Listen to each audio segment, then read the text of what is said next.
This point, we can almost be certain that the OW League will have a draft in some form, so the current team structure will be completely ripped apart and reassembled.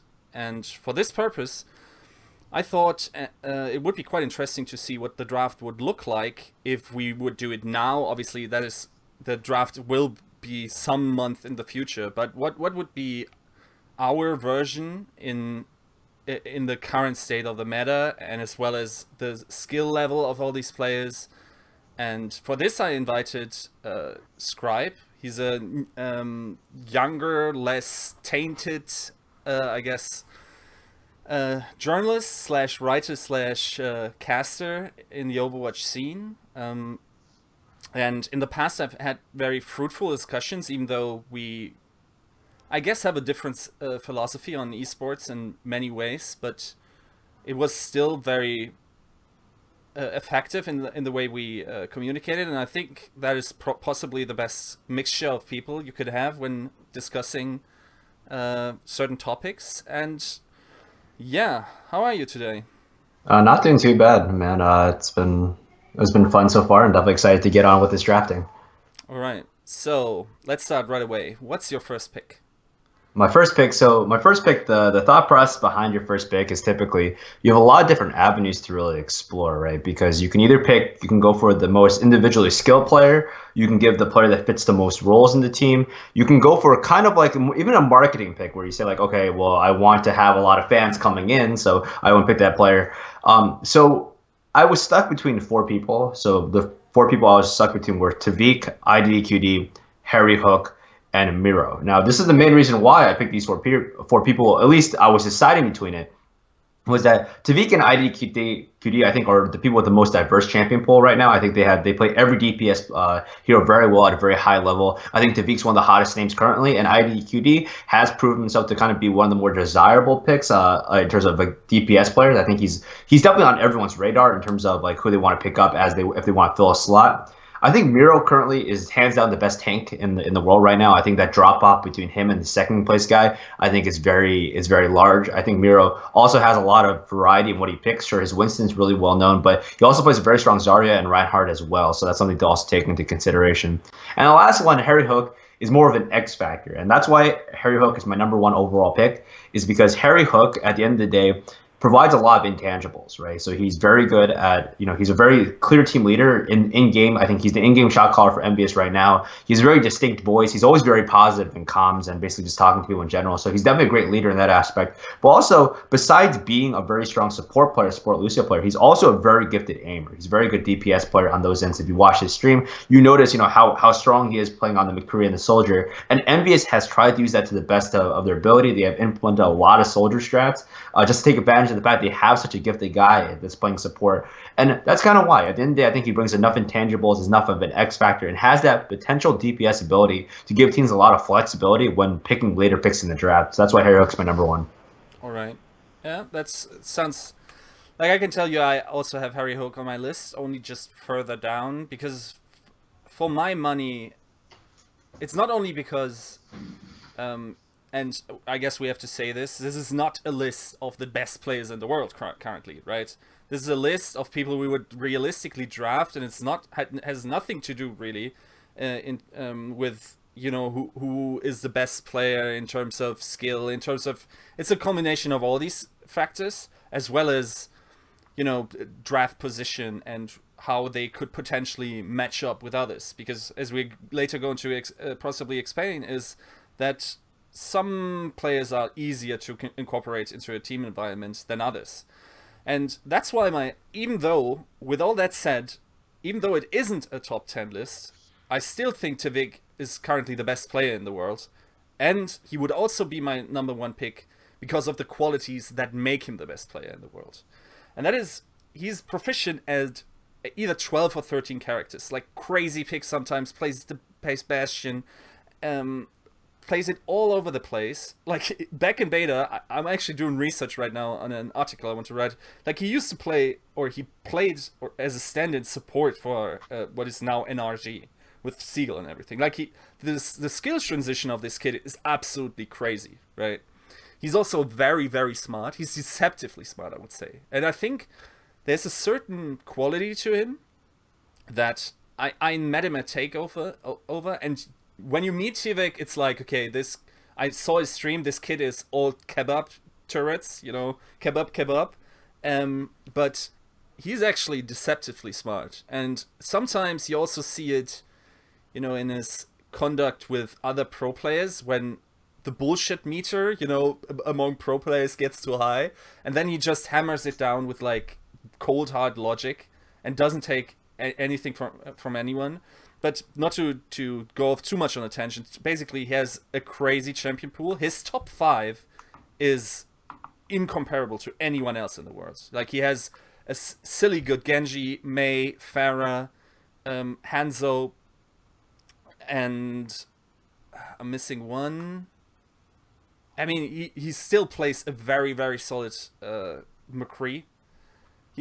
Like, his hit scan is also still very, very serviceable. Obviously, even though his Pharah and Genji are kind of like his bread and butter.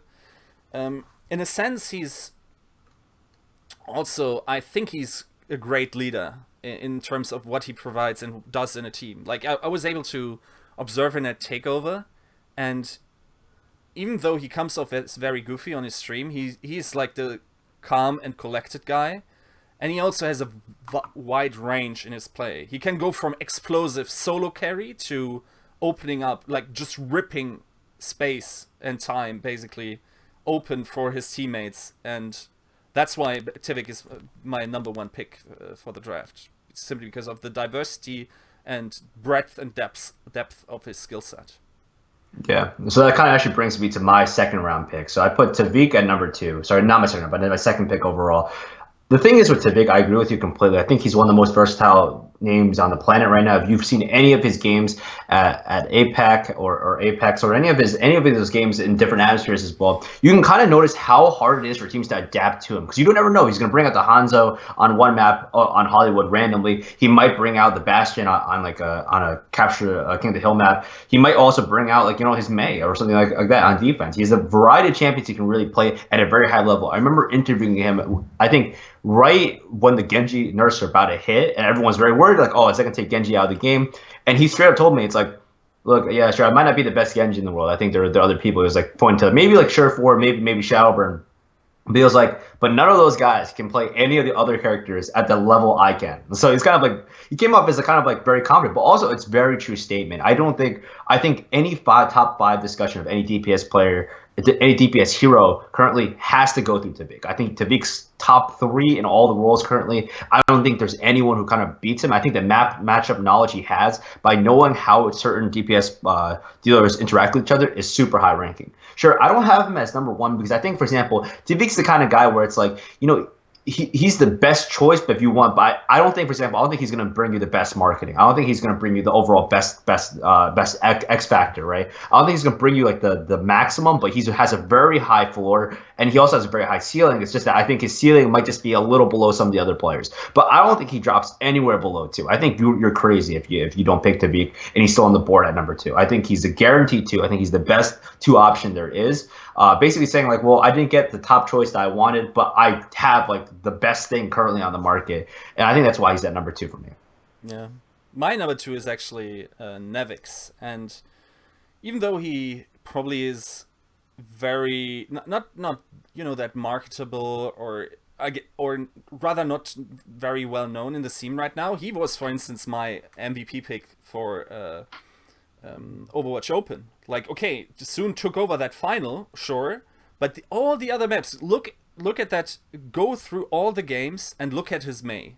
That was straight up better than TviQ 2, right? He's probably the best Mei in Europe right now. He obviously came from support, so there you have the flexibility. The guy was top ranked in solo queue for the longest time before he made the switch, was playing DPS characters in solo queue. Then also, like, I remember Misfits was playing Ana before anyone else was, and basically forcing it on the back of his skill set. So Nevix for me is just incredibly good player, also with a very solid drive. Why do I not have him above TviQ? I don't think he's as smart.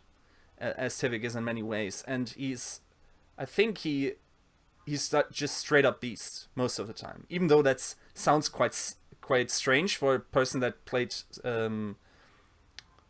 support before, because you would think there would be a defensive element in his play. Most of the time he's really forceful because he has this, also great aim that he just forces up on other players, and that's why he's my number 2 pick. Yeah, I like Nevix a lot.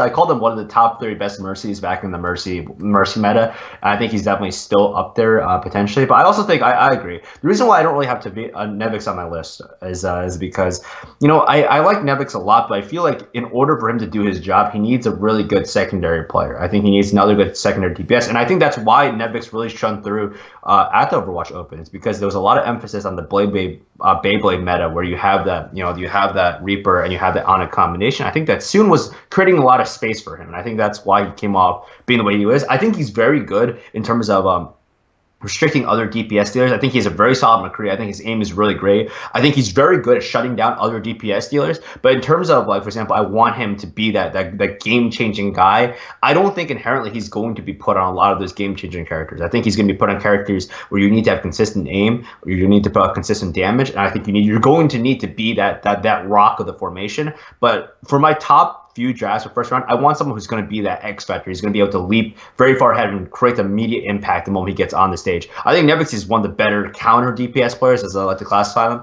where you have him there. He's going to be very good. He's going to be able to shut down the enemy McCree 100% of the time. He's going to make sure no one ever plays Pharah because he's so good at his hit scan. But I don't know if I'll have him immediately in my first round draft, per se. I guess for my justification for it, my current understanding of the Beyblade meta is that there's really not too much distinction in Reaper play, because if you think about it, what does Reaper do, or what's the biggest impact situation? I guess it's the Beyblade, and how much skill does really go into that? Like the Ana dictates the timing most of the time, unless the DPS player, okay, we can't really know who's the initial force in saying, okay, we push now. Is it the Ana that ultimates, or is it the Reaper asking for the ultimate? But I guess, okay, if you look at the ultimate usage, for instance, someone like an AKM or a Buds or a Soon also will have better sort of court vision, so he will move to other targets, will have better timing. Okay, that's valuable in this meta, but then again, you kind of gotta look forward, and I think Korea almost figured that meta out right now. If we're looking at the games, it's often quite countered in the way that Reaper is currently expressed, and my understanding is that the Flex DPS is kind of the facilitator of the strength of that comp. He's creating the diversion where everyone's not looking at the Reaper that's on top of a building, for instance on Hollywood, but it's the DPS player, and for that, obviously TviQ, my most valuable player, and then it's Nevix after that, because just their sheer skill just makes the enemy look in a different direction, I guess. Yeah, I agree. So who do you have right now at number 3? For me, it's actually Surefour. And my reasoning for that is, again, breadth and depth. And he has a pretty wide champion pool. Obviously, he's well known for his hit scan. Like, he obviously pretty crazy on McCree. Many call him the best McCree in the world. I don't know if I would go this far, because he's strikes me on this same level as many McCree bots. He has a pretty serviceable Pharah too. Tracer, obviously, Reaper. I mean, basically everyone that can really aim can play Reaper, I guess. Yeah, I actually like him a lot in that regard. I think people would maybe even point out that from a skill perspective, Surefour can maybe match TviQ, right? But here's where another factor comes in for me is leadership, and what really struck me as a little bit detrimental to the team environment was after the games, I think it was at Atlantic Showdown, where Cloud9, you'd have to say, underperformed. They were still considered one of the best teams in the world at that tournament. He was quite salty with his teammates, it felt like. It was like, okay, I did my best, and then I can't do anymore or something. Okay, I obviously don't have quotes, but this is what I recall from that interaction. It really felt like he was kind of putting the blame on his teammates in a way. And I guess, roster changes followed, and Riva had to go. Even though I think Riva was in a very hard position for to play with Surefour, because he was kind of forced into these strange picks that really don't, work for him quite well. He was primarily a hit scan player, which, there's Surefour's strength too, but then they forced him onto a Pharah, and that was, a problem from the get-go with that approach, I think. Yeah, I think Surefour is on my list somewhere. I'll talk more about him once I get there. But I think I would say this Surefour is definitely one of the players that if you're looking at, you want someone to hard carry your team, like 1v6 kind of way. I think Surefour is definitely up there. I think his Genji is a super talented ability to do that. I think his Tracer, his Genji are super strong in the meta, which requires a lot of like having very good survival ability on these champions. I think that's something that you definitely want in a player. I think he's very serviceable on Spare. I think Spare is very good, very strong. I think he's a very good player overall. I think that he's definitely one of the highest skill cap players. He just doesn't make it to my number 3 pick because my number 3 pick is actually Miro. So Miro is, I think, bar none right now, the best tank in the world, or at least from what we've seen, he's the best tank in the world. I think there's an argument to be made for some other people, but I think the gap is just too far. When you compare Miro's Winston to any other Winston in history, even like Internal Hulk at his peak, or even the Debit Kai combination, I think that Miro is just doing something with him that makes him survive longer. He's able to maximize a lot of the quote unquote exploits, where he's able to channel his jump and get his jump on kind of like a reset while being in a very high location, and then being able to use it immediately after hitting the ground again. The way that he understands the champion is so deep, but also besides that, he also has such a deep Winston pool as well. He's such a strong Winston, such a strong Zarya, that he has all these backup tanks that if you want to take care of his Winston, he'll play something else, and he'll force you to deal with the other aspect of it. I think Miro is super strong. I think the fact is he's such a smart tank. I think he's one of the big reasons why Luntakai and South Korea did so well at their tournaments recently, is because when you have to deal with that tank player in the background who you don't normally consider a threat, the fact is that they bring so many threats to the table, makes him so strong. I have him at number 3 because I think that I value tank players. I think that one of the teams probably in the top 4 is going to say we want that big gap differential, right? Because I think that once you dip below Miro, I think a lot of tanks are on the same level. I think they're all really extremely good tanks. I just think that Miro is just a clear step above them, while everyone else is kind of like always vying for that first place spot. So I'll have him as number 3 for now. Yeah, Miro is almost like his own type of tank.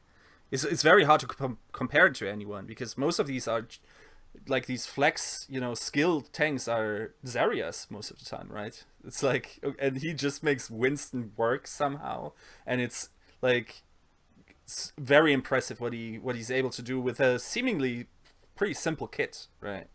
I have to justify in saying that I didn't actually pick any Koreans for this, simply because of language barrier, right? Okay, in other esports there are success stories, definitely. I guess you could point to what's Fnatic in League, for instance, where Huni and Rainova worked for a long time and won Rookie of the Split awards and everything.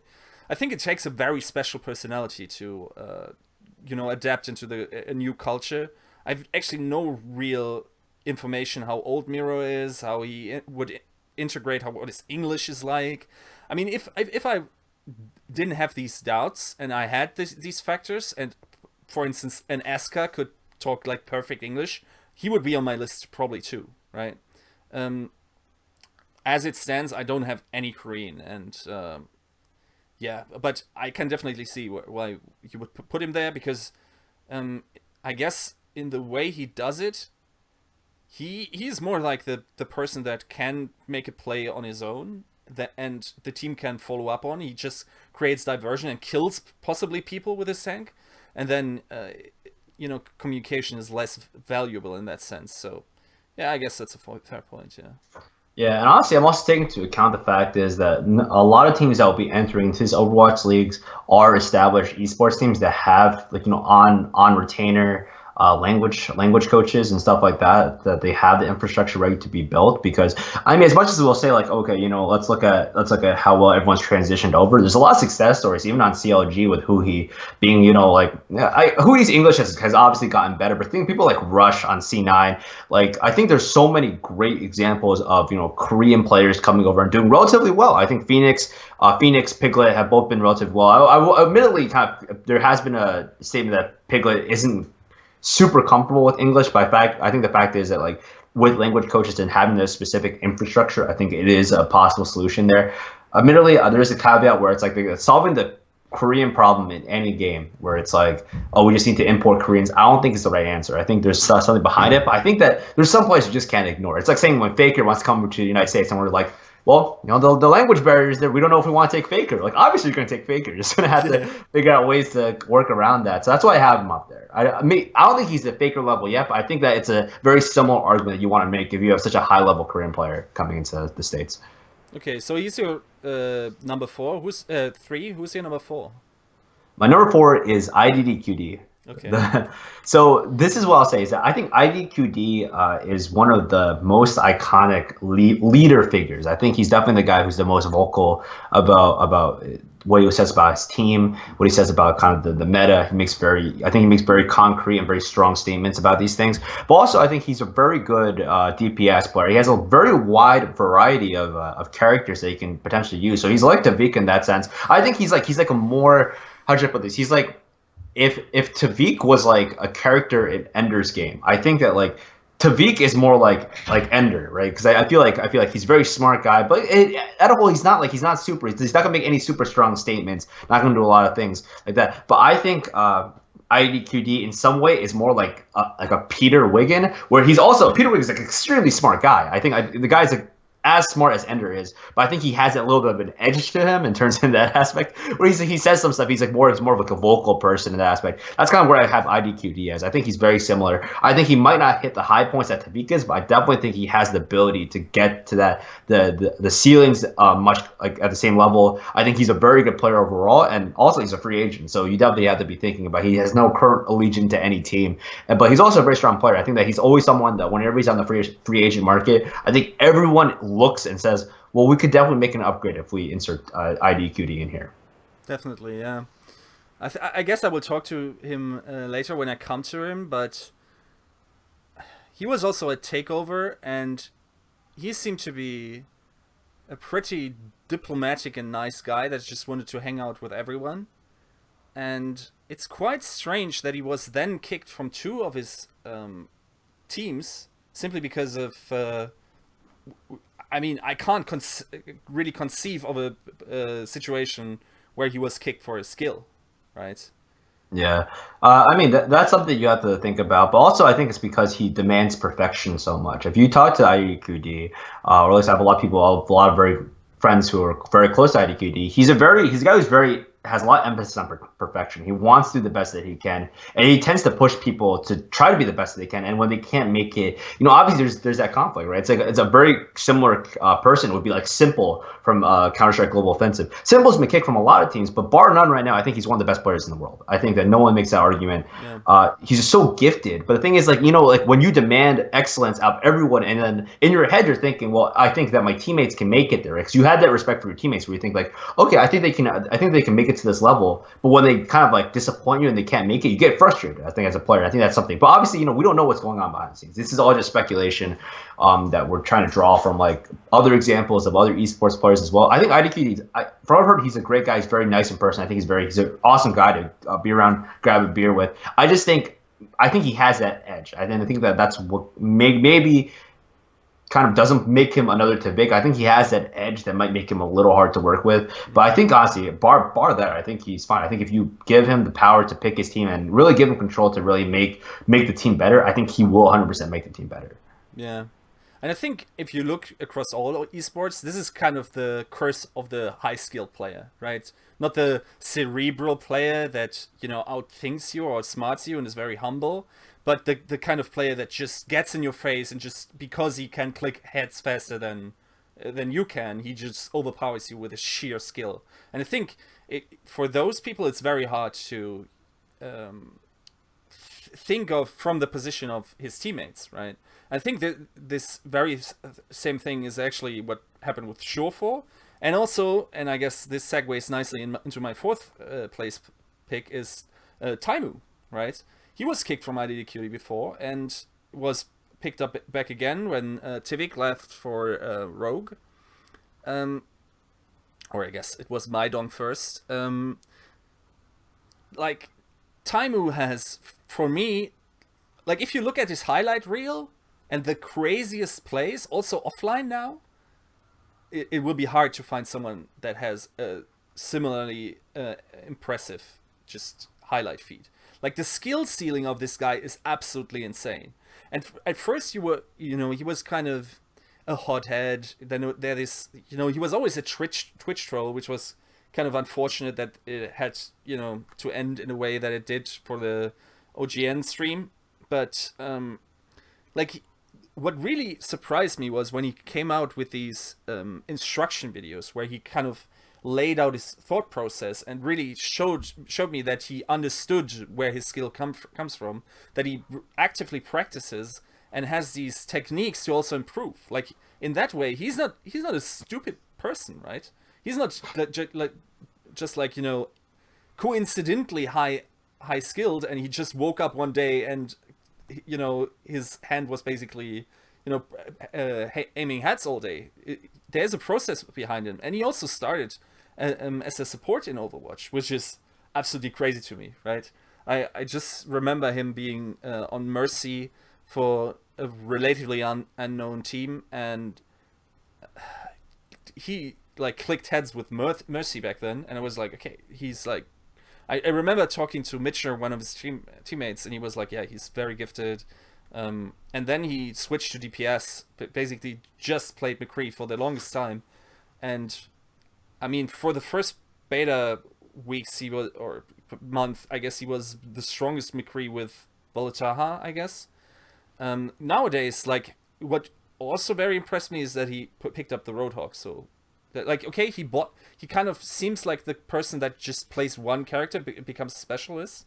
But if he does that, and then it sort of sticks, because his McCree certainly didn't get worse, simply because he picked up Roadhog. So this has me hopeful that if it was required of him, he has the tenacity to learn these new characters, and then obviously, like, just the talent to really make it work. So, despite all these personal issues you can find in him, I think he still justifies his spot on my fourth place. Yeah, and I have on my list, so I'll talk about it when I get to him. But a little teaser is like I really like Taimou. I've been a fan of Envious, so I think I was a fan of Envious when they were number 2 in North America, which doesn't seem like that long, but I've always loved the Envious guys. I've had a kind of like a relatively long relationship with some of them, but I like Taimou a lot. He's on my list later, so I'll wait until I get to them when I say that. So, all right, number 5 pick. A man, the myth, the legend himself, the guy that Cloud9 cannot seem to do without. Surefour is my number 5 pick, mainly because you can't say no. As I said before, if you want a player to do to a 1v6 a team, you're looking at your choice and go TviQ, yeah, but you look at the raw skill and you're thinking, my man Surefour has to be on that list. It's just because he's so talented. The guy is like so gifted at what he does. I think the hard part about him, why he's kind of dropped so late into my draft pick, is the fact you have to pick around him, right? Is the fact that you have to find a secondary DPS player who's willing to complement him, right? And that's tough, right? Because Surefour, because he has such a large range of a champion pool, you don't know what he's going to pick on any certain day. Maybe he says like, okay, well, this composition looks pretty good. I'm going to play Reaper today, right? And all of a sudden, let's say you need 100% need a McCree, you have to make sure your secondary DPS player can also play McCree at a relatively high level, right? So it's the kind of thing where finding a good match with him or a guy who meshes with him is very difficult. Luckily, C9 did pick up Mendo, who's always been this kind of like this journeyman who's always been, very strong player, but like I think he's never really been able to find his place on a team as much. But I think he fits into the C9 roster very well because Mendo is an example of someone who's very widely skilled, who has a lot of different skill sets with different DPS players, and fits into this competition well. I think Mendo's willing to play second fiddle to someone like Surefour. I think that's a huge part though, is the fact that when you pick Surefour in your head, you also think I have to pick 5 guys who are able to fight a 5v6 when Surefour is off doing Surefour things, meaning if Surefour is going for the flank, or if Surefour is diving into the back line, right? Or is trying to kill all the supports, or maybe trying to flank in a different angle. You have to make sure those 5 guys are strong enough and cohesive enough as a team to really put down the counters, right? I think that's huge. I think that's something that's super important. And something that, maybe a lot of team owners going into this draft are thinking, well, like, if I pick Surefour now and it's a snake draft, so it's like it's 1 to 12 in the first round, then 12 through 1 in the second round, and then so on and so forth. You gotta think like, well, if I pick him early, it's gonna be a long time between now and when I pick my next person. So I have to make sure that my secondary DPS guy or the team I want to build doesn't contain anyone in the top 20 players, right? Which is at that point, you're picking maybe suboptimal players than you would like. So I think that he drops down a little more because I think that teams want to pick the person that they can guarantee they don't have to work anyone around first. Yeah, I can definitely see that. And yeah, well, for my 5th pick, it's Harryhook. I mean, we talked a little bit about him because you have him as first. The reason he's not in the top 3 for me is because I would have to see him really. Currently he plays Lucio. It's not the most skill requiring class in the game, even though Reddit commentators will obviously. Yeah, apparently Lucio is the highest impact character in the game, I was told. I don't know. Sheesh. But now in a general sense, okay, you see him on Soldier, but then you really you see him streaming these hitskin characters. I would need to see more in a competitive setting how he performs there on DPS heroes, because his strength seems to be tactician, strategy, and it's hard to say okay, you pick him in a slot where you ideally want to have a DPS player, and he can play DPS, but what if it doesn't actually work out? And if you want to form the best team and your star player slot is constantly being outplayed by these in just mechanically on that position, it might be very hard on you. So that's why he's just my top 5, because I still have believe in him that he could match up to maybe not an IDDQD or Taimou in terms of aim, but most of the others below that. And obviously then he has also crazy range, and I also trust him to pick up what's required of him. And then he's a fun personality. He exactly doesn't have the issue that you pointed out with the Surefour, right? I don't think he has an ego or a playstyle that requires his team to play around him. He kind of makes the team work that he gets, offered. So in that sense, Harryhook is my 5th place. Yeah, and also you can't forget he's currently one of the best Lucios in the world. So worst case, you're picking up number 1 Lucio in the world and you're putting him on a team. That's not a bad deal for a top 6. But speaking of support players that I want in my top of my rankings, I have number 6 Ryujaehong, Lunatic High's Ana, the best Ana at the Overwatch World Cup, bar none. Honestly, this guy is ridiculously strong. I think this guy is someone who will show up randomly on the kill feed, Ana just killed a Genji. You're wondering in the back of your head, he's not on camera, but how is Genji dead? And the truth of the matter is he's been able to consistently outduel a lot of top tier Genjis who want to go in the backline and kill Ana in Ana-centric meta. The thing is, he's so good at these 1v1 fights and landing crucial sleep darts that it's just I can't imagine another better Ana in the Ana meta right now. So this is more of a meta pick going forward, but the fact is, a lot of his Ana play is very tangible abilities. He has great flick accuracy. He's very, I think, well aware of of what he needs to do. He doesn't panic in certain situations where I think a lot of other support players would panic. He understands exactly what his team is willing to do. He understands the extent of his champion. In fact, he's more than willing to go chase certain kills because he knows if I kill this person right now, that's super crucial for me. And at the same time, he knows, well, I have enough damage, I just can't miss. And the fact is, at the end of the day, he sometimes just often doesn't miss, which is what makes him super strong. I think he's someone I really want on my team because the performance he has and the ability he has to 1v1 and keep my support safe, I think is that peace of mind is more than enough for me as a team owner. I want to have my team play as if, you know, they didn't have to worry, like they didn't have to pull off a tank or a DPS player from the front line to make sure my back line doesn't die, right? If you have Ryujaehong, I don't think a worry is in your head that he's going to die. I think that he's very good. He's able to stay alive for a long time. He's very good at 1v1s, hitting very crucial high impact sleep darts. And I think this guy is one of the most mechanically gifted Anas out there. And I think that easily translates to any other role he needs to find. Yeah. I mean, the World Cup reactions were hilarious in that sense, right? It's also he's not doing it against shitter Genjis, right? He's actually not playing the best Genjis in the world, right? It almost doesn't matter to him if it's a ShaDowBurn, right? So I can definitely see it. I would, again, be, you know, I would question how well he can integrate in a team, but at least for this first season, there's also, you know, the threat. Okay, I guess it shouldn't be too much of a consideration for most team owners, but there's also, you know, personality. Can you sell these people to? Can you gain an audience? Because if it's regionalized, you want to build a fan base, right? Obviously not a huge consideration for me, really, because ultimately I want to build the strongest team I could possibly do. But yeah, obviously the biggest issue for me would be language there. So he is also not, as I said, no Koreans on the list. He's not in my top 12. For me, 6th slot was actually IDDQD. And the reasoning was, I kind of hinted at that. It seems peculiar to me that he was kicked or let go or whatever esports PR comes up with from 2 teams now. First Rogue, then Fnatic.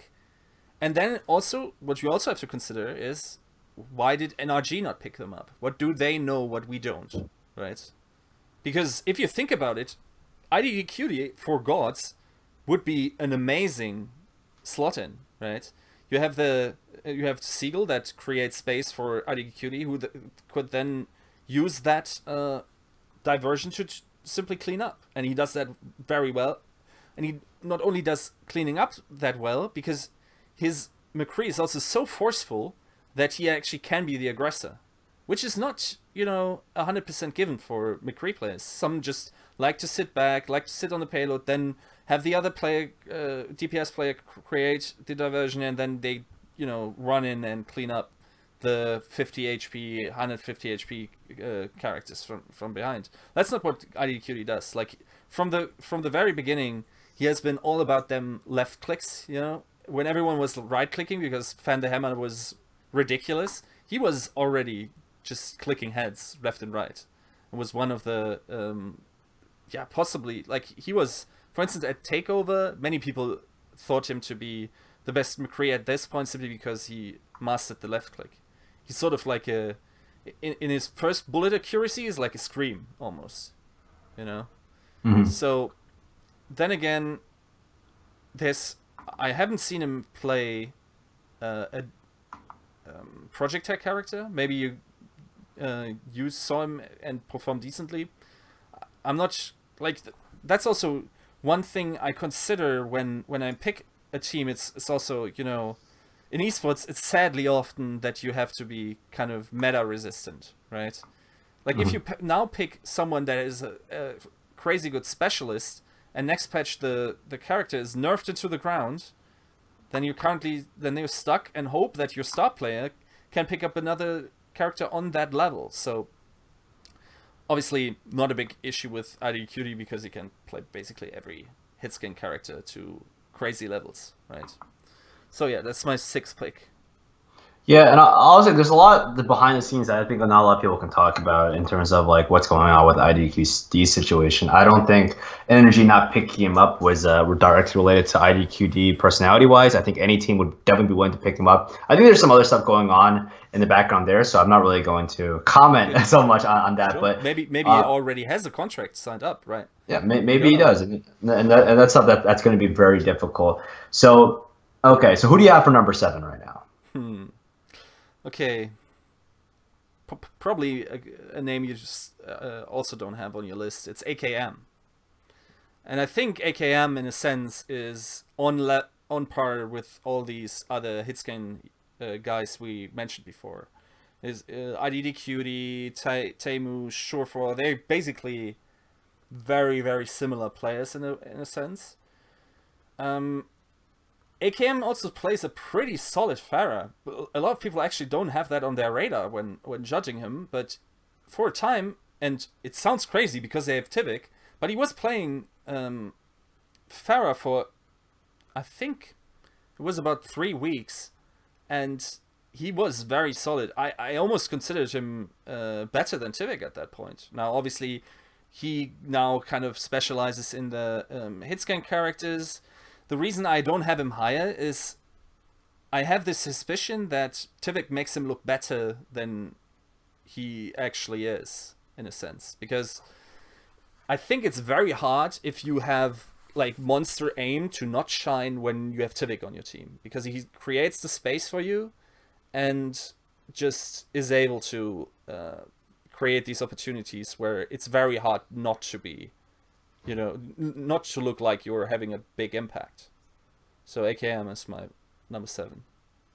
My number 7 is Taimou. The reason why is because I love Taimou to death. I don't think you can have the best McCree in the world argument without Taimou in discussion. I think Taimou is when he hits that ceiling, when he hits like the high ceiling that he has, I think he's unstoppable. There were moments straight up at the ESL Atlantic Showdown where he was just single handedly trying to keep Envy in the game. Like just like even though Envy was the best team in the world, he was single handedly like getting these ridiculous like triple kill, like quadruple kill kind of stuff, and you're just like, wow, this is ridiculous. This guy's aim is absolutely nutty. And if you watch him in game, the fact that how good his flicks out, how consistent damage he puts out, I think he's very strong. But sometimes Taimou will have that little bout of inconsistency where he kind of falls down to more like a mortal level almost, and he's not super all you can see in your face though. My only limitation about Taimou is that he doesn't have a super large champion pool. I think that he's super comfortable on the McCree, super comfortable on the Roadhog. I think beyond that, he's kind of like you see him on the Tracer sometimes, but it's like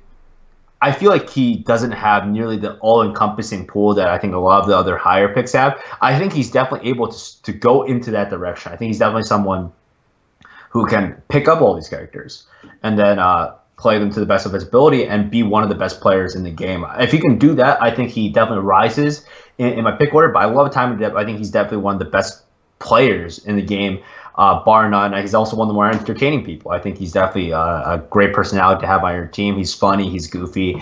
He's a great guy overall. Boss. He backs up with some really good raw talent. Yeah. Did you see the tweet he posted? It's a while ago. He was like a picture of him in the shower. And it's like, what would you do if this alpha male slaps your girl's ass or something? The guy is like, he's a meme incarnate, man. It's like, it really only needs a little more exposure until he blows up, I think.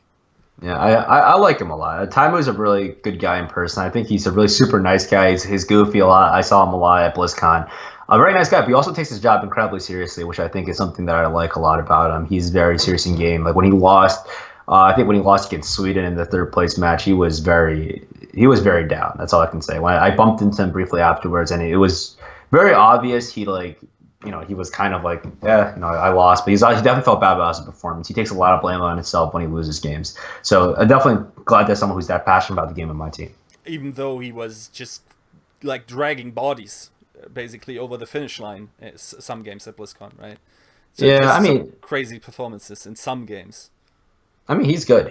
There's a reason why he's so good. I think that I will say this though: when you play with Taimou, you're going to need to recognize that he's going to go do his own thing sometimes, and that's I think that's what makes him good in the context of Envious, is because Envious, as a whole, I think is a very mobile team core. I think everyone on MBS is very good at like kind of reacting around Taimou and building around that. And I think that's why Tails is such a great player in that context. Is Tails is very good at filling the spaces that Taimou should be with another DPS dealer and building off him a lot more. I think you're gonna need to give Taimou a lot of freedom to do what he wants to do because he's such a gifted player. Definitely. But yeah, that's all I'll say about that. Okay, we're down to number 8, I think. I think so. Yeah. What's your number 8? My number 8 is very interesting. It's pretty interesting because I'm gonna say this name and people are gonna go, why do you have him in your top 12? I have my man Maps from NGA. I have MGA Maps on my team. Okay. For number 8 pick. This is a really interesting pick because people are like, why are you picking? Well, I'm picking him for the same reason why Taimou is number 7. I think Maps, hands down, is probably the most underrated McCree player in the game because the team he plays for isn't great. No, that's unfair to say. I think NGA is easily one of the better teams in China right now. But the thing is, like, Maps gets overshadowed. But if you look at Maps from a very how should I put this? From a very individual level basis, I think hands down he is one of the most gifted McCrees out there right now. I think he's the primary example of when we say like, oh, he plays an Asian McCree, is hands down what he is. He's so dynamic in what he does. He plays super safe, a lot of a distance. I think he's a lot like Eska in a way in how he plays McCree. I just think he's just a little better mechanically. If you watch it, Maps, when he moves and specifically the way that he kind of functions, he's very good at like putting himself in good positions. He's a very optimal player in that aspect. I think I would pick him, but honestly, I have him here because I was deciding if I wanted to say like, oh, well, either Taimou or Maps would be good in the 7th slot, but I was like, okay, well, if I put Taimou on the 7th slot, because I think more people have heard of him, he's a more defined outcome. I think in terms of raw skill alone, you have to put Maps up there. I think he's definitely one of the big players that he's there, and also, hey, he's the only Chinese player so far on my top 12 list, right?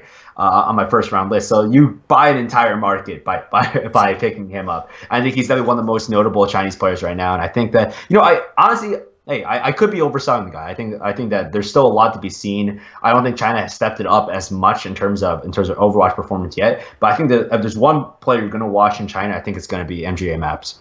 I can see that. Again, I would have to argue with language, and also, like, for me, the last couple of picks were super hard. Like, there are people on this, not on this list, I can't believe they aren't on, right?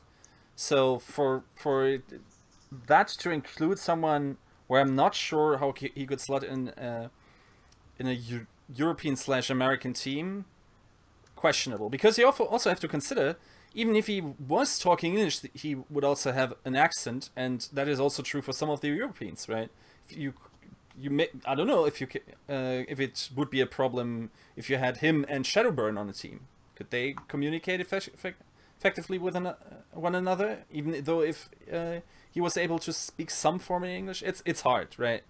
I feel you're limiting your options to people that can work around the communication gap. Yeah, well, number 8, Mendo. Mendo for me is actually a silly simple in a sense, the CSGO player, because I think he actually has crazy skill peaks, and I still remember when he was a team, TviQ or whatever they called each other. Jesus Christ, guys, really, anime characters, really. Now, but Mendo has solid. You can put him on Tracer, you can put him on Genji. He has the potential to perform at a star player level, and then also he's very young, so you have, you can mold the iron while it's hot still.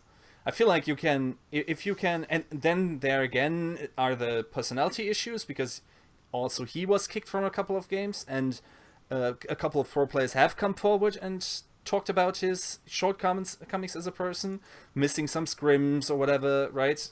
That is all public knowledge. I still would gamble on him, because I think he's one of the craziest FPS talents we have seen in the Western scene for quite a while. And just because of potential, because picking him in a draft would kind of bind him, and he also has a pretty big streaming following, right?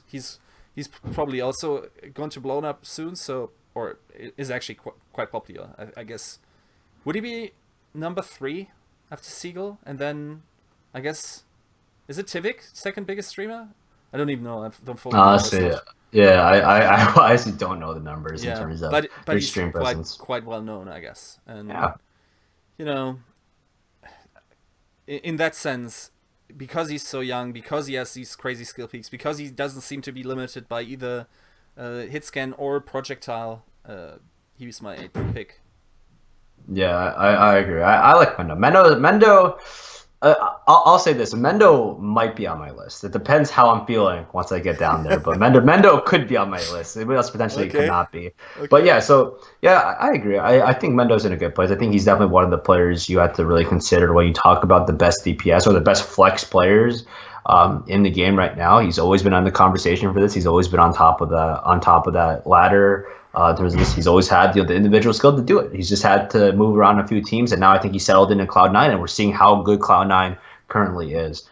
So number 9 is an interesting spot for me because I have two people, and it's really between one of these two people. And honestly, in my head right now, because it's a snake draft, I think from 9 onwards, you have a little more liberty to pick pick different options because it's going to come back to you very soon, and you have the ability to draft the second choice very often on this list. So my number 9 spot goes between either Grego and Chips, and this is why. It's because I think at a core, you need good support players. I think that too often people underestimate how important a good support player is, and they kind of say, well, we don't need it. So they build a team and they don't really have great supports. And then when you face up against like a team like Lunatic High that has a very good support dynamic, very good tank dynamic, you get outskilled because your DPS stealers can only do so much when they're kind of like being supported by like players who aren't as good as the enemy team players, right? So this is why I'm going to put emphasis on drafting here, where you draft the support in the end of the first round, but then because hey, in the early second round, I can draft the DPS player because I think right now the DPS pool is very large. I think you can go even down as the 15th or 16th best DPS player, and he'll still be as good as your number 9. That's the thing. I think like the gap between best DPS dealers is very high at the top. But in terms of the amount of like drop off in talent, there's not a lot of drop off, I think, in DPS players. I think they're all really solid players. You're gonna find all these mechanical gods in that aspect. So I think that you need to pick your best supports now if you're going to do it. Otherwise, you're going to wait later, and then you're going to say, like, well, I can pick someone who maybe isn't as good but is still, quote-unquote, serviceable, right? And this is not a statement on, like, supports, but I think that there are some support players or some players who are kind of getting by because their DPS covers up a lot of the weaknesses in that aspect. But I got to say Grego. I think Grego is one of the guys who's one of the best Lucios in the game, bar none. I think he's hands down – he came onto a phase roster that barely practiced with him, and then together with Grego, they beat Cloud9, right? Which is a more formidable roster at the last monthly melee, right? And that says volumes about how good Grego is. I think Grego is definitely something you really want to check for because you know that he's going to be a good Lucio. He's going to be a relatively okay Ana as well, and so he has the ability to do it. He's definitely one of the more calmer players on the C9 roster. Someone who's always that stable foundation piece, and I like having him in that aspect. Another player that you have to consider is Chips. Now, Chips is kind of like, if Harryhook is the underutilized support, I think Chips is the unrecognized support. I think Chips is a nutty DPS player because I used to follow Chips a lot, and I still do. I think he's one of the pros I would say I'm relatively close to, but Chips is so good on McCree that it's almost ridiculous. I think at points he's the second best McCree on the team, bar none. I think he's so good. He's so talented. He's the god of Zenyatta. He plays a really solid Ana, which I think is some people have seen, but they're kind of like, oh, maybe he's not great because he's getting overshadowed by Ryujaehong. But he plays a very solid Ana for the team composition. He's a very gifted, aimer. He's very smart, and he's also very calm overall as a player. I think he's someone that if you're going to look and say, I want to pick up a good support player, I think you're going to pick one of these people. Now, if I'm going to choose between Grego and Chips, I really have to decide what my plan is for my round 2 draft before I can make a decision there. But honestly, I'm going to have to roll with Grego because I don't think there are a lot of great Lucios left if you're gonna look at the top rankings right now. I think Harryhook is good. Nox is up there as well. Grego is up there. I think Toby from Lunatic High also might be in consideration up there. But in terms of that, I had to pick Grego. I think Grego is just one of the best Lucios right now, and I think that if you need a Lucio player and you're saying, like, well, I can wait on everyone else, I think you got to go with him. Yeah. I actually have a Lucio player left in my list further down. I guess I'm going to talk about that later, but I think the problem with Grego is that he... I mean, there has to be a reason that he can't... He's... Obviously, that could be Surefour too, but yeah, there's some incompatibleness, right? He wasn't kicked for his skill set, right? Like, I still remember Grego being one of the best Widowmakers, right? The guy has crazy aim, sure. I still wonder how well he can slot into these teams, and also then... I still... Even though I have a Lucio on my list, I wonder what happens if you pick a support early, and then all the, like, greatest DPS players are gone, right? Yeah. Okay, it's very late in the draft still, so you have a chance to still grab one, snatch one up, but yeah, it's hard. It's definitely hard, and that's why my Lucio player is also on the 12th slot, because he can essentially double pick, right? Yeah. So Yeah, and so I'll say is that Grego left. I think he's one of the only players that really left Cloud9 as opposed to being removed. But then again, but then again, who knows? Because I'm gonna be honest, there's a lot of PR stuff where it's like, oh, he left, but he was like didn't really leave. But I don't know. I think Grego, from his personality, the fact that he's able to slide into phase relatively easily, which is a huge statement for me already. That I don't think it's a personality thing. I think he plays his role. I think he's one of the best Lucios. And I think, hey, even if he doesn't slot well, you have to also respect the fact that he's one of the best Lucios right now at this very moment. I think honestly, I feel like if that's a concern for you, you can go and pick chips, and that's all. I think that if it was an alternate version of myself, and I was worried about maybe that issues, I would just go play chips. I mean, it's like I think those two are like two different angles that you want to take, but I think both of them fill out the support slot very well. Yeah, chips was like on my list. I don't know, possibly on 70% of all the iterations I had of this list. And then he didn't make the cut, simply because of the value of supports. Then again, if Mercy ever comes into the meta again, instantly you have the best Mercy in the game, right? Yeah, I mean, why not? Like, why not have that pocket pick in your background? Yeah, definitely. So yeah, it's also like if a guy I'm friends with is friends with Chips and knows him also from his current former gaming background. He was actually a DreamHack champion in Bloodline Champions back in the day, and obviously crazy skills. And this also makes me believe he has a crazy skill transition. And funnily enough, like his signature character was actually Alchemist. And that is very, very much like Anna is right now. She could sleep, dart, and you know, she had this vial that would poison people or whatever. So it's crazy how sometimes, you know, there's natural attraction to certain character archetypes that these pro players have. But yeah, I would love to have included Chips. I think he would definitely be 13 or 14. Like, directly behind the other players I would mention. I mean, there's definitely the possibility that he could also play a solid DPS. I wonder if he would be happy in that role, though. Because for the reason I outlined, that he seems to be very much in love with healing characters, right? So, from my 9th pick, I have Soon from Misfits. So, MVP of the Overwatch Open Finals, I would say. Simply took out over the series. Crazy aim. Doesn't strike me as like the smartest player.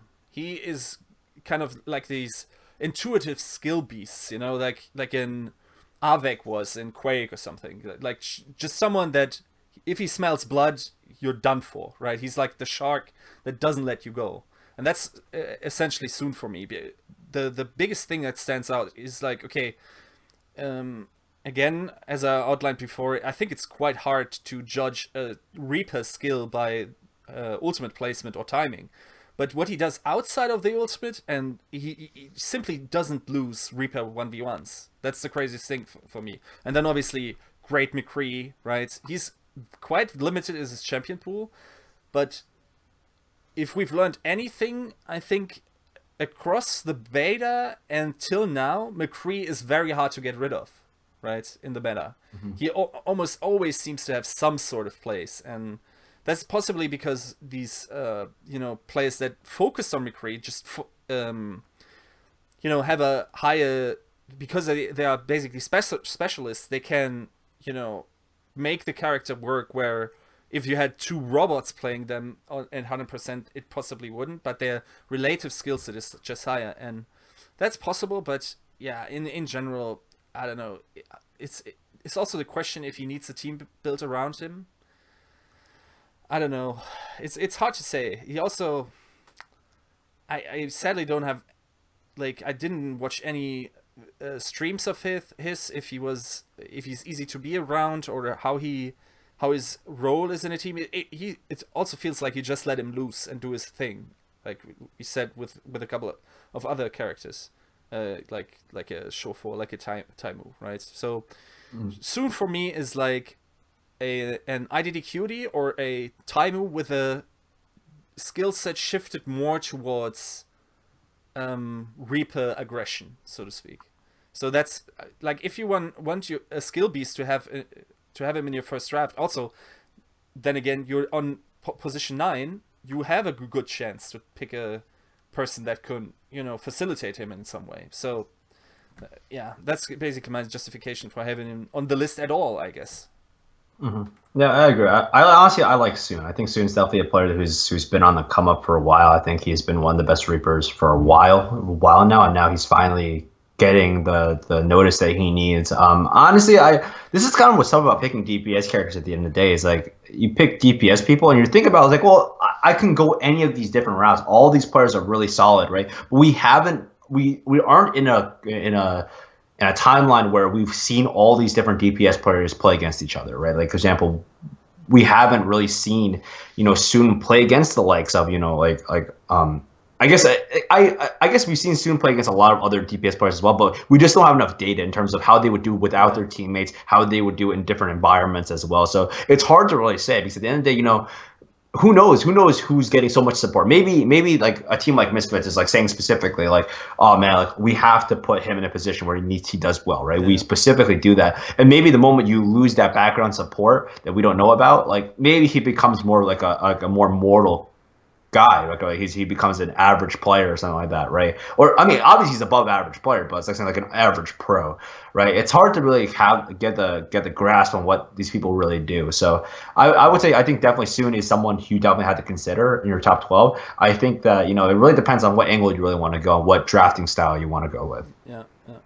It's also that's one thing we've sadly been we had no chance of seeing him in, because I think that's one of the positive things about the World Cup, that is that you see these pro players outside their team environment, right? And if someone like a Taimou can shine, despite not having the crazy, like, possibly the best support lineup behind him, like that says something, right? At the same time, when creating this list, I mean, it's probably not a great thing to consider, but I'm always thinking like, I've TviQ and AKM from Rogue, okay, that's fair enough. Then I have so many players from Envy, right? Like, why are not more Misfits players there, even though they won the biggest tournament, basically, right? And that made me kind of curious and made me rewatch some games, and I think Soon really has the potential to also put a team on his back if you give him the chance, basically. Yeah, I really like Misfits. I think Misfits is kind of in a weird identity, right? Because the big person we knew who was a big DPS that they picked up was Zachary, right? But Zachary was such an instrumental part of bringing them from Graviton Surge into like their form currently, right? I think that if you followed them when they were just Graviton Surge without Zachary, they were like they were like a good team that made good performances. The moment Zachary joins, they like shoot up to the top, do super well, and then all of a sudden when he retires, you bring Nevix into a DPS role, and Nevix is just a monster. And I think a lot of people knew this when they saw him take 1 and 2 on the solo queue ladder. They're like, this guy's definitely a monster. All he's playing is McCree, right? So now he's been able to fill that role a lot more. I think that people are sleeping on Nevix a little. I'll say even definitely I am sleeping on him a little, but I don't think people are thinking about it and processing the fact that, like, this is a team composition that's made one serious change, which is switching one of their DPS heroes, one of their main DPS guys, out of the lineup, right? Who retired, maybe looking for something else, and they brought in their support, and they've seen zero. Like, they've seen a little bit of a decline, but the fact is they won the most recent major, so I don't know if you can even make a point that there was any decline at all, actually. Yeah, it's also like, in the sense, if you're talking about Zapre, man, I really wish I could have included Kip in my list, like the former Reunited player. He would also be one of the, higher picks, definitely. Like, just his story and his skill set, that would have been great to have in a team, I think, too. But as well as with Zapre, I think he's also pretty young. I think it's hard for these guys, right? And that also makes it apparent that it's a factor to consider. From all we've heard, there was some issue with them, just getting up, leaving their families behind, and just going full-time pro, like playing in Korea or whatever, right? That's a thing to consider. And the younger the player is, and that's also one thing that I found very impressive about Mendo, that he was so ready to just give up school, just move around with a team. He's not. I don't think he's even 18, right? And that was the crazy factor for me, where I said, okay, crazy potential. But yeah, Kip would have been on my list, but. Okay, not to make it too long, what's your number 10 pick? Oh, my number 10 pick is my man Seagull. My man Seagull right now. I slide in Seagull at 10. Okay. People keep on estimating what Seagull can do for you. But let me tell you right now, the only reason why the energy is currently on the team, the Luminosity team is currently on energy, is because Seagull is, I think, bar none, the most marketable face and most marketable person in Overwatch right now. And this is kind of like where I'm going to put it, because Seagull himself, I think, is a relatively good player. I don't think he's, if this was a top 12 list of talent, I think Seagull fits in more like at a 13 or 14, right? But the thing is, Seagull is such a great person to have on your team. He's a super nice guy. I met him in person. I think he's a super good flex player. He plays a lot of, he's actually one of the only, DPS guys that plays like Zarya. I think that regularly will switch on to Zarya for his team. But he's definitely someone you look at, it's like, this guy is a really solid player. But more importantly, look at how much whenever he streams, he brings in so much revenue there. He's such a good marketable face to have. He's a nice guy. I mean, why not pick him up? I think this is late enough into the draft that you're willing to say, screw it. I know I'm going to get a really strong player on the second round.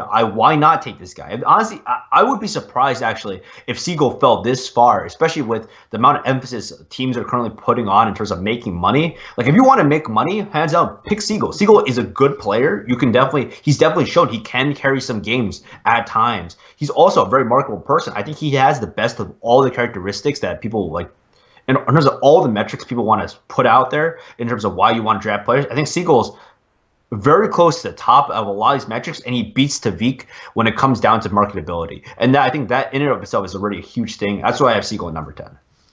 I mean, he is a bit of a magician, right? He also magically puts your name on any invitational list for any tournament there is, right? Yeah. The one thing I have to say about Seagull is he's maybe too nice of a guy, because if you think about it, a guy with his appeal, and then also going back, maybe now I'm more critical of him than I was before all these new talents came up. But he's notoriously bad at surrounding himself with top talent, right? The NRG roster, man, it's you kind of can't make a roster move unless you switch out the support first. That's okay. We want to make a support move. I guess let go of the Mercy player first. Okay. Now that we've that out of the back, I guess we can also make a DPS switch, right?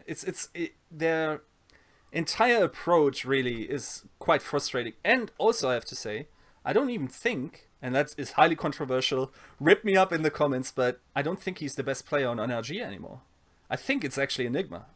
Enigma has a bigger effective talent pool. He actually plays characters that are viable on most maps. It's not like, if you look at Seagull's champion pool, he plays like strange stuff like a Junkrat or something. Okay, can work on some things. TviQ has that too, but it's almost like they put too much emphasis on that. And then again, I can't know how the dynamic is, if they require Seagull to play this, or if they're just playful with their strategies, or if Seagull actually demands to play these positions. It's hard to say, right?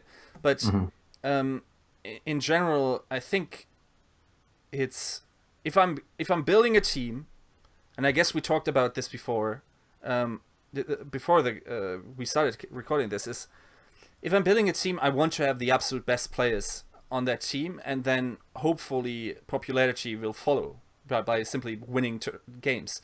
And in that sense, I don't think Seagull would be... I think he would be in... maybe 16, 17 or something? Roundabout there. I mean, he has a big hero pool. The problem is he doesn't play Hitscan to save his life somehow, right? Or traditional McCree or Reaper. They suddenly had to, I think that is also once again a situation where Gods was in a very shitty position, because he obviously doesn't have the skill or the popularity to leverage against Seagull to kind of take the spots from him and demand, for instance, always play Mount McCree or something. I would argue they even tried that a little bit. It simply didn't work, and even now, like, NRG hasn't been a top 10 team for a long time, I think, if I'm being honest. Yeah, right? Yeah, I agree with you there. And Yeah, honestly, I feel it's kind of tough, because when you think about it and you want to say, like, is Seagull really the best player on Energy, like you said before? And you kind of like really want to think about it, and you take time to really break it apart and strip away any of the bias that you currently have. Gonna be honest, it's tough. It's tough to say. The thing is, with Clockwork now in the lineup, I'm starting to think Clockwork, if Clockwork can show the ability that he had previously and bring it to a high caliber team like Energy currently is, I think that he'll flourish in that role. And also, you can't forget the fact they're adding Numlock, who has been touted as one of the best in-game leaders currently. So I think that might be something that he finally makes the call, and he puts Seagull in his place and says, Seagull, I want you to play this specific thing. I don't want you playing this specific thing. And Seagull says, okay, I'll do it. I'll dedicate my time. And maybe he sharpens up what he currently has, and all of a sudden he's one of the best players in the game again. So I mean, it's entirely possible. Yeah. The one thing you also get with Seagull, I said this on another podcast, I think it still holds true today. The appeal of Seagull is not only that he's a nice guy, but that he can communicate while playing top-notch Overwatch as if he was playing Hearthstone. Right?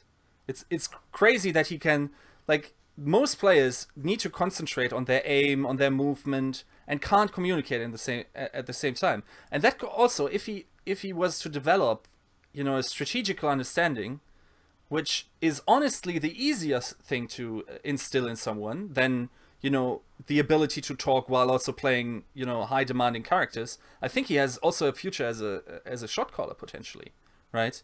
I don't know what he did in TF2 in that regard, but just the raw talent I think is there, and then maybe you don't even put him on too many DPS characters anymore, because I think Zarya is a solid position for him, actually. And the fact that he plays Zarya also tells me that he doesn't demand his position anymore, and kind of wants to play with the team. And so, yeah, I mean, it's crazy to not include him in a list like this based on popularity, simply because in the community's mind, he's like top 3 player, right?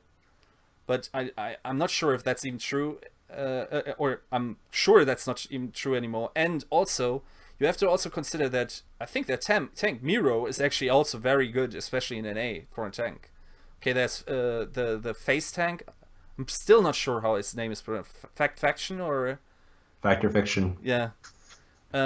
He's obviously he seems like the strongest right now in the NA scene, but after that, I think you can make an argument for Miro. So the question is, like, is it just not clicking between all of them, or are they not skilled enough, right? If you assess Enigma is pretty solid, Miro is pretty solid, well, why are they not in the top 10 right now? So that's my, it's not solid reasoning, I readily admit that. Just based on the eye test, I think Seagull's biggest thing is that he needs to learn to sometimes play a hit scan, because the current and also the former metas have been that you sometimes need to play 2 hit scan characters sometimes, and that's for me his biggest weakness. Also, Yeah, his Genji is not top 3, I think, and that's I also think that's tough. like, okay, who's top 3 Genji? ShaDowBurn, TviQ, and then there's a lot of people that contest for the 3rd spot, right?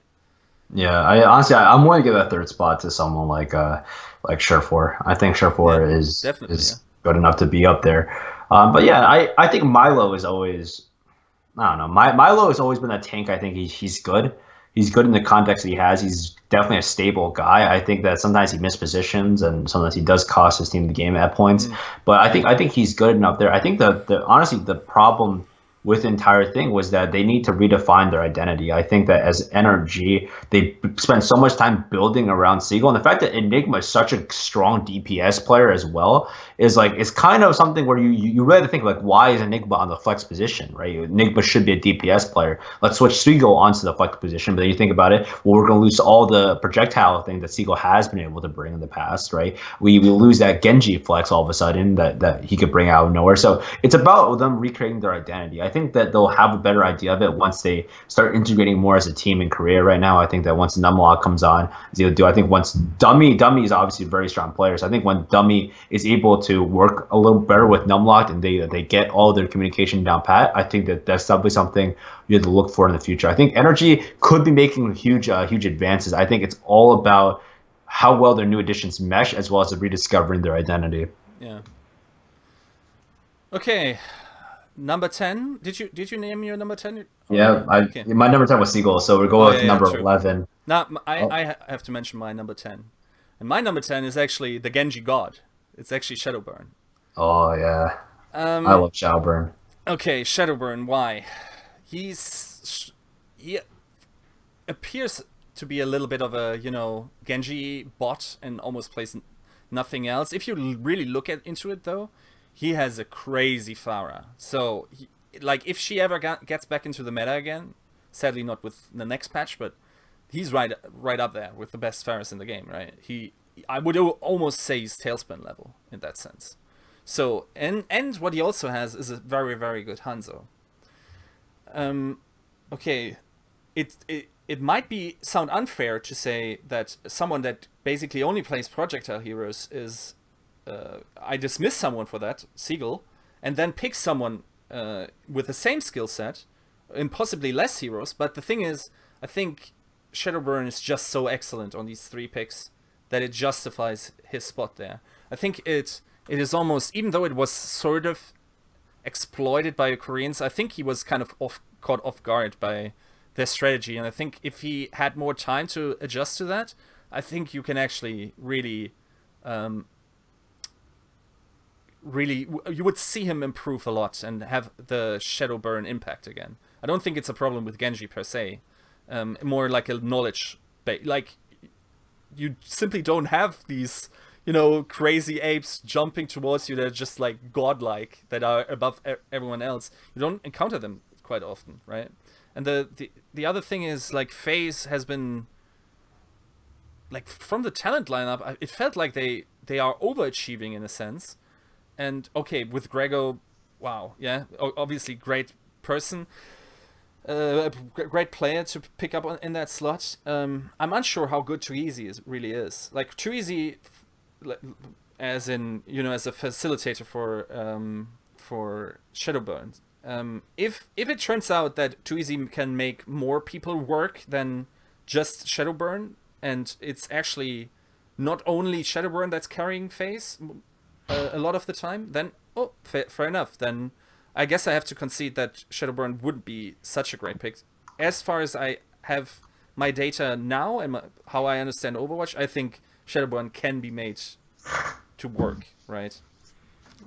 Yeah, I mean, you have to pick ShaDowBurn. I think that ShaDowBurn is one of the best Genjis, is the best Genji in the game, hands down. And we saw it at the World Cup, right? He brought Russia all the way to the finals on the back of his Genji alone, right? And remember, this is a character that has been nerfed. As people were willing to say he's almost unplayable now. No one wants to play him now, right? But the fact is that ShaDowBurn can play this character at such a high level, and the fact is, if you can't counter him, he's going to wreak havoc on your entire team, and that's what the Koreans had to do, and that's why like having people like Miro, Ryujaehong were so important. Is that they were able to neutralize it there, but you're not going. I agree with you. You're not going to consistently find that support and tank, high echelon ceiling that will be able to do that. I think he's always going to be a playmaker. I think you definitely have to consider him. I definitely think he's one of the players that should be drafted in the first round, solely because he has been making Genji work so often. I don't know if they're going to nerf Genji again. I don't think you can nerf Genji. I think Genji is in a good position, but I think every time I watch ShaDowBurn play it, I keep on thinking, I think Genji can be nerfed just a little more, right? Because he really does it, but there's no one else who's been able to match him in his ability. You have to go with it. I think he's just so strong right now. Do you have him on your list, by the way? I don't have him on my list. Okay.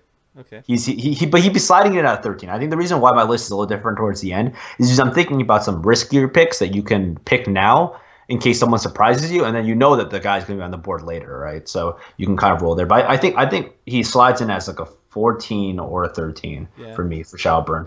And I mean, maybe I'm overvaluing him. I think there's definitely potential of overvaluing Genji play, but I think he's worth it. I think he's definitely one of the players that's shown he can make it work. If you build a team around him, he can 1v6 an entire team. And that's what he did. Honestly, that's what he did with Russia.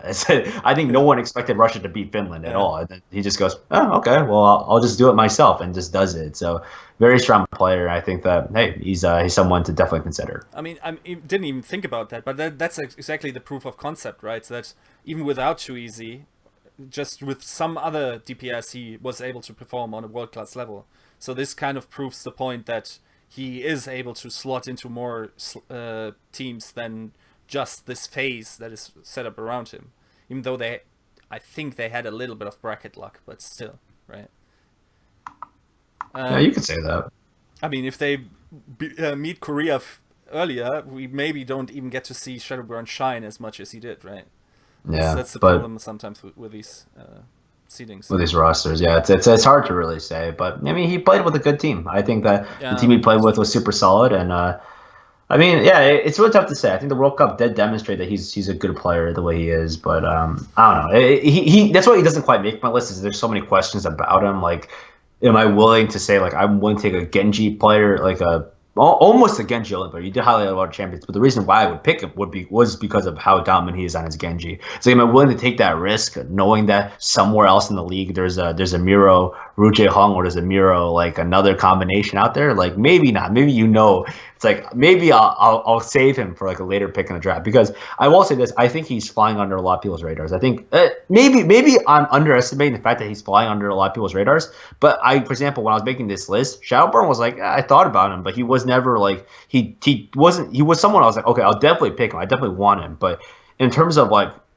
if I could only pick one player to fill out a roster, I was thinking maybe not. Maybe I think there's some other better players, and we've outlined a lot of great players above him right now. But that doesn't, by no means is he a bad player. I think he's definitely up there. I just think the fact is, like, maybe I want a McCree that can really execute the way it is, and ShaDowBurn doesn't fill that role right now.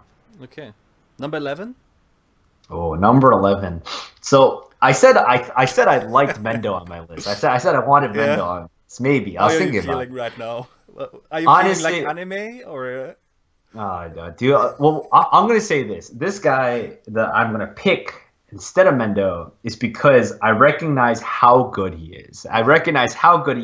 He's a very interesting person, and I just gotta say it. I think number 11 is gonna go. I'm gonna go with Mangachu. This is a very interesting pick. Okay. Because not a lot of people would say, like, oh, he's a good player. But remember, he was at one point, like very recently, number 1 on our ladder. I mean, he has the competitive ability to do a lot of this. But Mangachu, I think the part that makes him good is the fact that he is probably one of the best bearers in the game right now. And I think that he's the kind of guy who's willing to play fair even if it's not good for him, right? And he's played against a lot of really top tier teams in that aspect. And maybe I'm overvaluing him. I like Mangachu because I think that if you give him enough room to do what he wants and you specifically focus on him, I think he can do a lot for a team. I think he can do a lot for a composition. He's a very vocal guy. He's very, he's a lot like IDQD in a way where he's a little more abrasive. Like, I think abrasive is a bad word, but he has that edge to him as well, right? Where you have to think about working with him. I mean, admittedly, he hasn't really found the team that he's wanted to stay in ever since MG Red kind of released their players. And he hasn't found a place on Tempo Storm necessarily either in terms of like the identity wise there. But I like him as a player. I think he definitely deserves to be drafted if you want to build a composition around him. But if you're not going to draft him, draft someone very similar like Mendo, right? Because this is the thing where I'm saying is like I think. Because he's been able to do relatively well on the ladder, and I'm not watching all of his solo queue games, obviously, or even if he does solo queue, who knows, right? But I think he has that ability to relatively do pretty well for himself, especially on a projectile hero. I think he's definitely one of the people you highlight when you look at best projectile heroes. If not Mangachu, I think Mendo. Mendo is just that one. It's like he's like IDDQD light almost, right? Like he's a younger version of him. He plays all the same champions. He's so strong at them. He's a very good DPS player, and I think he might not be in the conversation consistently for the best DPS player, but he's always in the conversation for the second best DPS character, which I think says volumes about how good he is. He seems to mesh well as well. You gotta say, hey, Mendo's up on that chart well. Honestly, I think like Mangachu is is that risky pick, right? Where you like. Oh, I think he could be good. You pick him and it's like a lottery pick. You never know. He could be boom or bust. But if he's gonna boom, he's gonna do it really well. If he's gonna bust, he's gonna bust out like a buster, dude. Like that's just something you gotta think about. But yeah, he's up there for me. But I think I'm overvaluing him a little. But I like him. I think he's gonna be that that's an interesting pick. I think that's an interesting pick. If I'm gonna say. Yeah, it's interesting. I think Surefour thinks so too because he apparently thinks Logan the Best is better than him because he picked him for the World Cup team, right? It's still crazy to me. I can't believe that he didn't pick Mangachu for Canada, and it obviously had other reasons than gameplay, a level of gameplay. I think, yeah. Wasn't Mangachu recently let go from his team he's currently playing with? I think he's currently moved into he's inactive on Tempo Storm right now. Okay, because they picked up the Australian duo, right? Yeah, they picked up Hey Katie and Yuki. Yeah. Currently. Yeah. Okay. Number 11 for me, you definitely don't have him, and I think it's also maybe I'm still kind of mesmerized by his stunning good looks and his beta performances, where I honestly think he was the best player in the beta for a sizable chunk, actually for the first dominant team in the beta, which was the old Envy lineup, and it's Cool Matt. And why do I say Cool Matt? Okay, so I think, for instance, during the time when the first Envy lineup was the most dominant in Overwatch, and obviously that's beta, okay, fine, he was still playing against a lot of these opposition he's currently facing, and a lot of people, pro players were already in the beta, and he was shining brighter than all of them on hitscan heroes. He was actually regularly pooping on Clockwork. Like that was the biggest thing, because back then it was basically Seagull's team against for a couple of weeks. Seagull's team against the old Envy lineup, and I always could pin it down to Coolmat performing better than Clockwork. And I think Clockwork actually would readily admit that, at least during this time, Coolmat performed better. Now, it always was very strange to me that he then was forced into a flex tank position. With all this in mind, he can play flex tank, he can play a very, possibly amazing hitscan DPS. I think he's a very solid choice, because his Zarya is super solid. Again, there has to be a reason why Fnatic is so good. You could obviously cite IDQD. A lot of people say Buds. Man, maybe I'm jaded, but I don't see that big of a difference in Reaper play most of the time, right? Buds is great at making these Beyblade situations work, and then he's probably second best outside of Beyblade on Reaper, especially in timing. It feels like he has a good idea when to push in, but I don't know. Cool Matt could still be one of the best hitscan DPS players in the game, and he has the tank pool to back it up. So I think it's quite also marketability, right? It was always crazy to me that he wasn't one of, even on the invitational list for the US.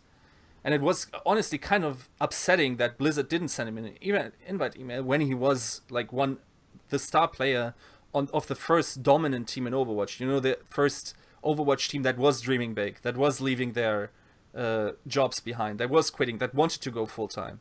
And it always feels strange to me that he wasn't at least allowed to be voted into, because I think like if you have the Fnatic machinery and honestly his charisma, I think a lot of people would have voted for him and possibly would have voted him in. So I don't know. I think that's my reasoning why there's a lot of things going for Kumat, and he's my pick 11. Yeah, I definitely agree with that. I think Kumat's someone that people have definitely underrated in the, I guess currently or have him underrated because he was outshined on the Fnatic roster by IDDQD.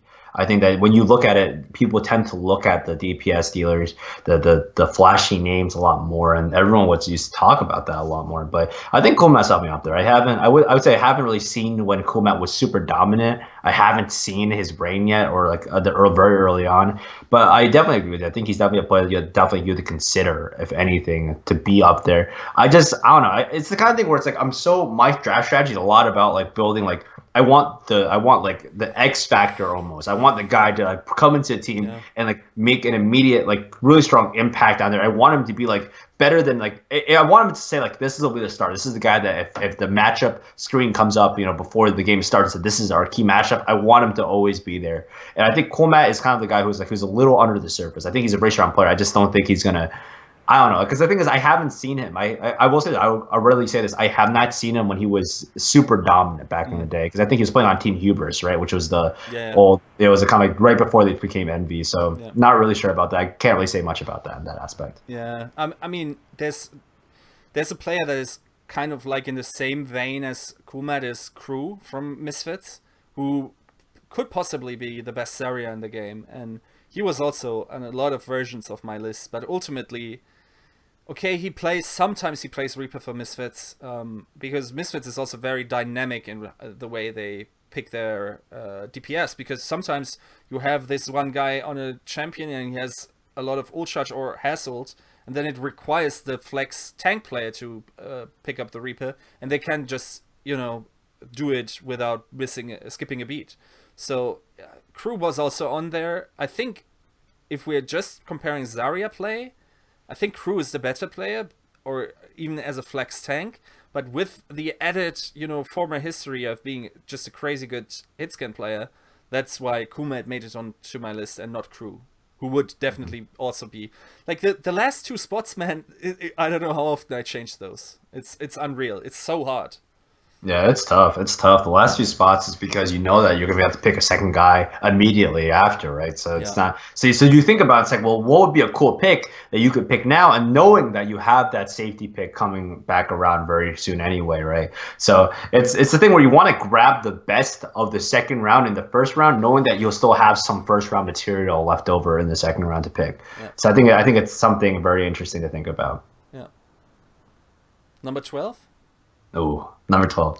My last four picks. I think my last five picks, I think I just lost the credibility of myself in the last five picks. I think everyone's gonna think, oh man, this guy's a nut job.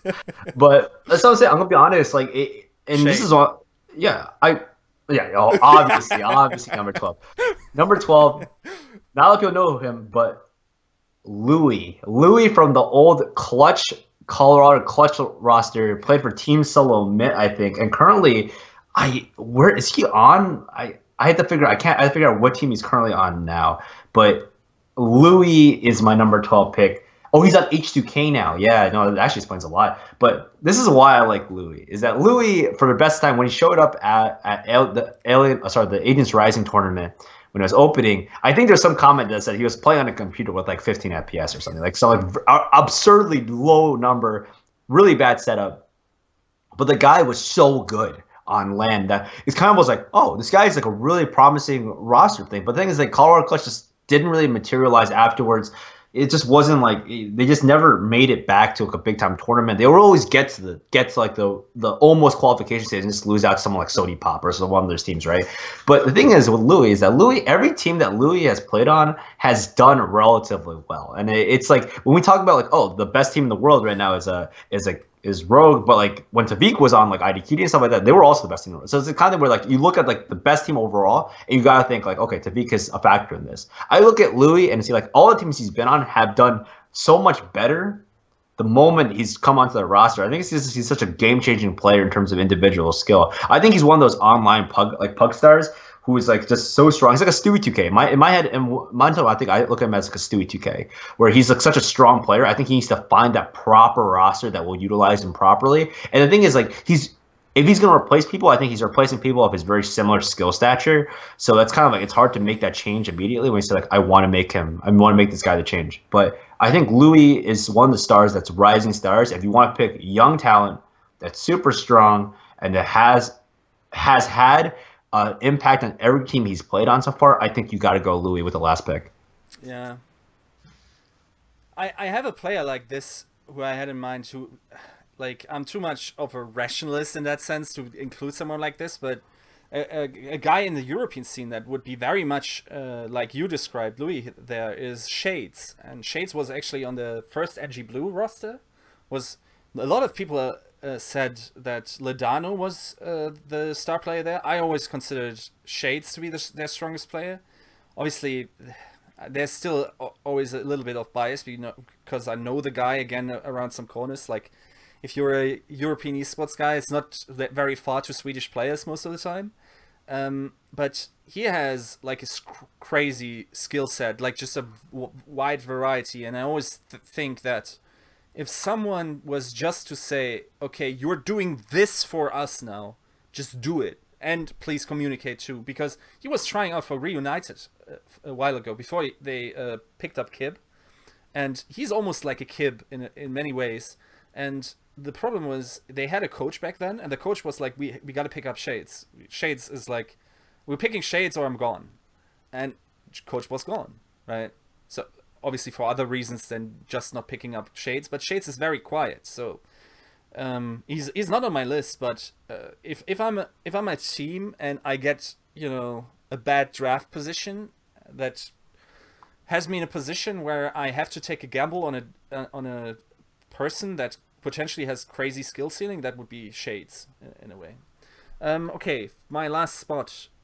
We were talking about Lucio players, and I kind of already hinted that I'm going to use a Lucio player. And I mean, the cases you made for Grego are great, and it's kind of crazy how many players with that kind of profile that are, Lucio players that could break out. We have a Zabozai too that played DPS for Graviton Surge in the past, right? And then moved to the Lucio route to shot call or whatever. My pick for 12 would be Kruise. So Kruise from Reunited. I think he could be a very serviceable DPS player. He's also a very, very good Lucio. If you ever had the pleasure of like listening in to a Reunited scrim, or just listen to some comms, he's like the hidden leader, I would say, or at least he was. I think that was one from 3 months ago or something. He's like not the guy that has to stand in front of the group and say, I'm the leader, I'm the lion and everyone else follow me. He's like the guy that whispers this person his idea into his ear and goes like, yeah, maybe we should do this. And the leader is like, I have a great idea, we should do this. This is Kruise for me, right? And also because he has such a wide variety, and I think we had some highlight clips recently of him playing some Genji that was also very, very solid. Obviously, again, Reddit, if it's not against top opposition, you always have to take it with a grain of salt, and you kind of have to contextualize. It's a lot easier to hit shots as Genji against awful players than against, I don't know, Miro or something, right? Mm-hmm. Even though he obviously is on the monkey. But yeah, Kruise, that might as well have been Grego, by the way. So they are kind of like the same type of player for me. Yeah. Yeah, and I definitely agree. I like Kruise a lot. I talked to Kruise, and definitely he's a very knowledgeable guy about the matchups. I think he's definitely one of the team leaders on Reunited, and Reunited is obviously a team. I think one of the underrated teams. I really like Reunited.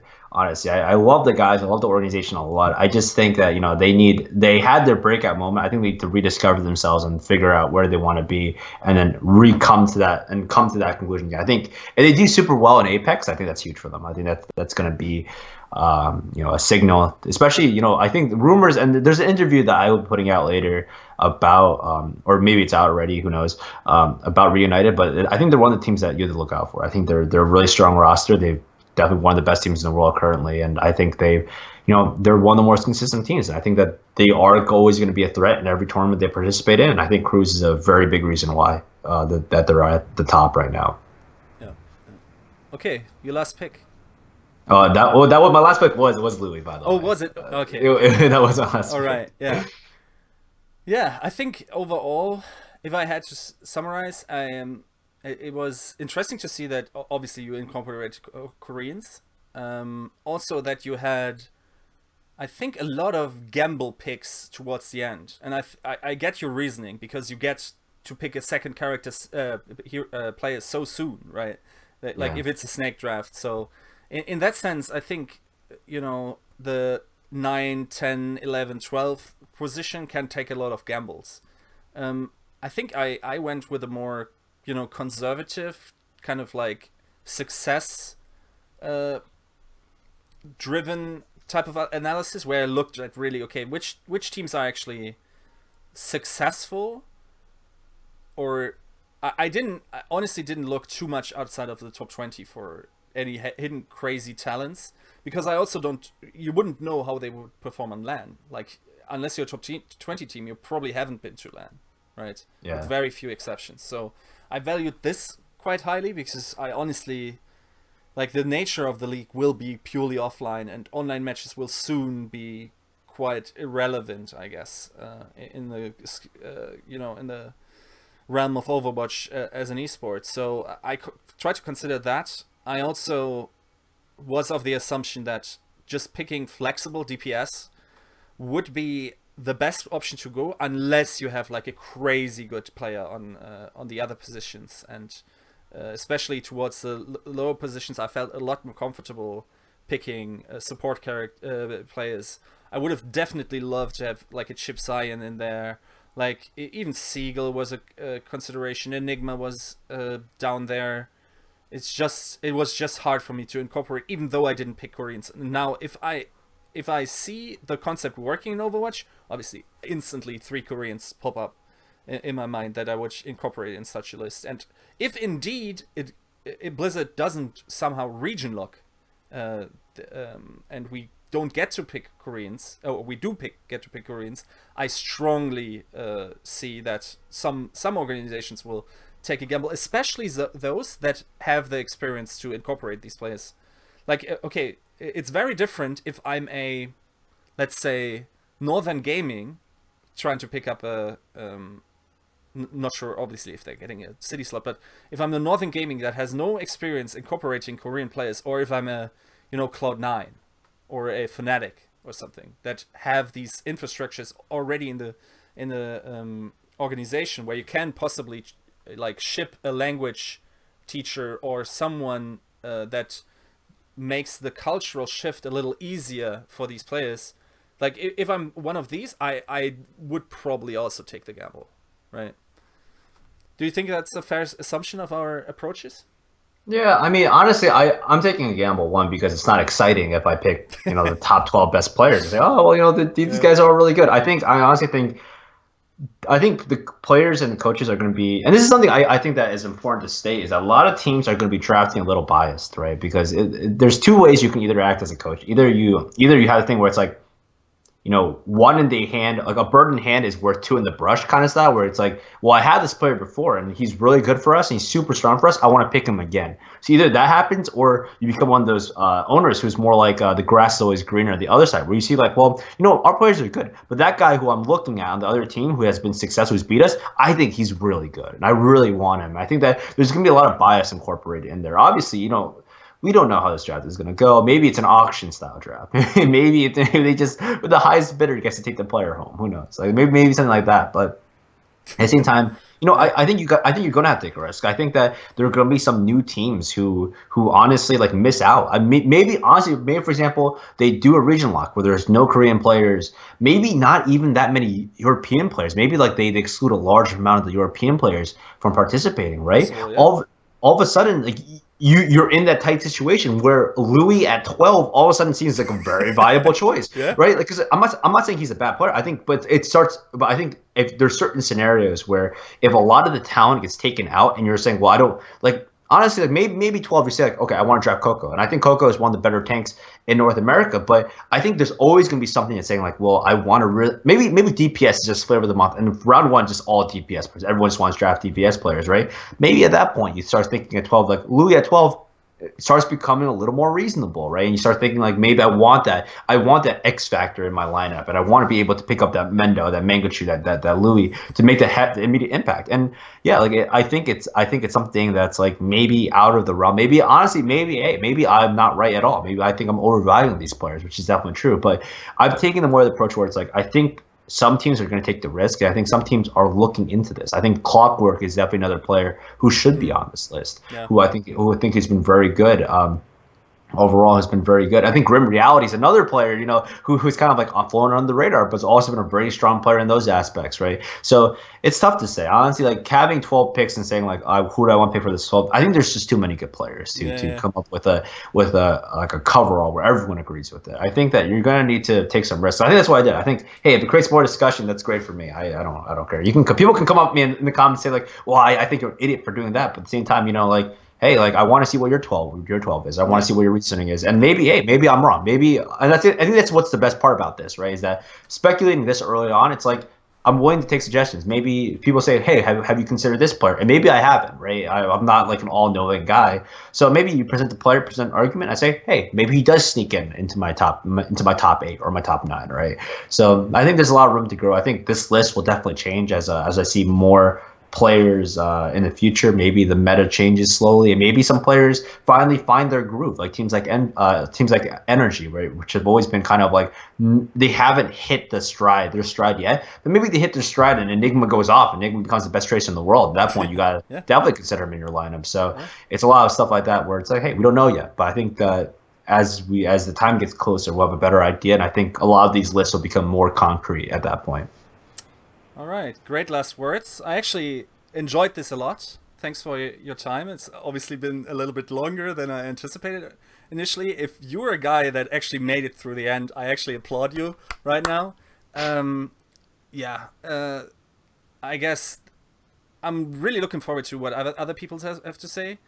One thing that a team that I really didn't include just now is NIP. I think I'm sleeping on them too, and I haven't seen enough games. I have to kind of point this out so I don't get to completely rammed into the ground by potential viewers. But other than that, thanks for your time, Scribe, and to the viewers, see you next time.